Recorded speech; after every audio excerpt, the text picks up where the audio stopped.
class, he asked me this question. He says,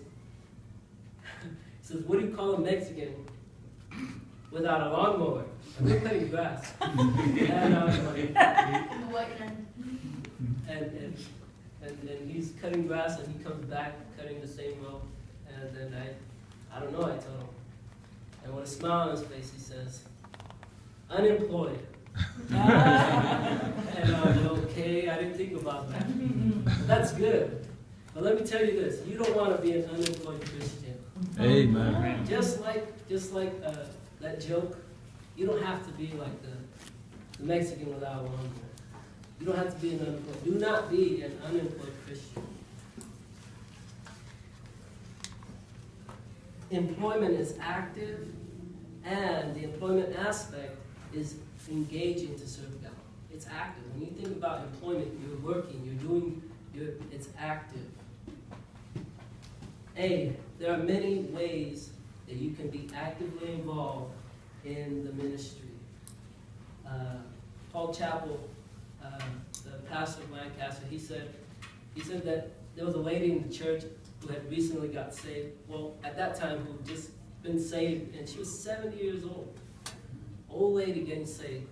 And she joined the church, she became a member, and she wanted to do something in the church. She wanted to serve God somehow.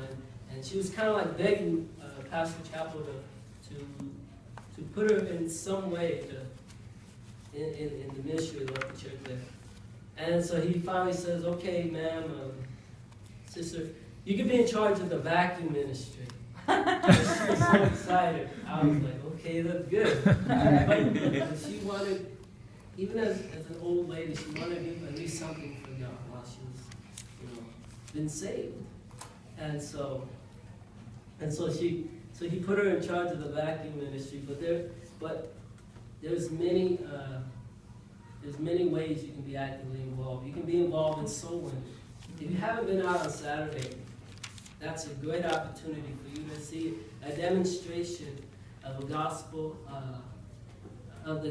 to people that we come to their houses. You can be involved in that.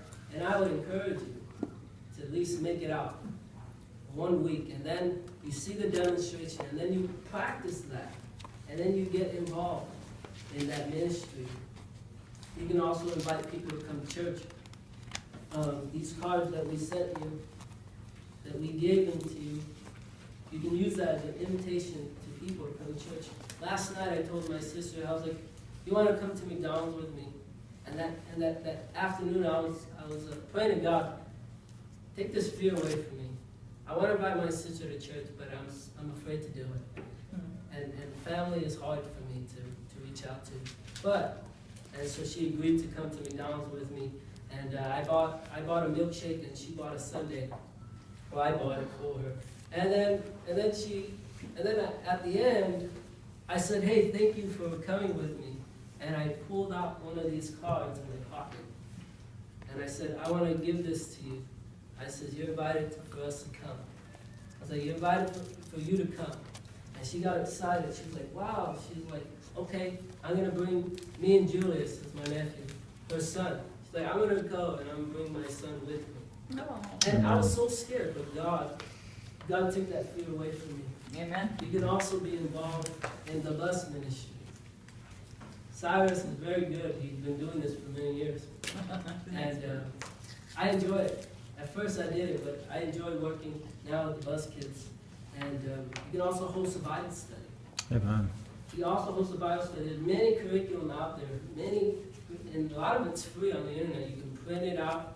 And there's a lot of curriculum for you to have a Bible study, maybe with a friend, or maybe a group at lunch.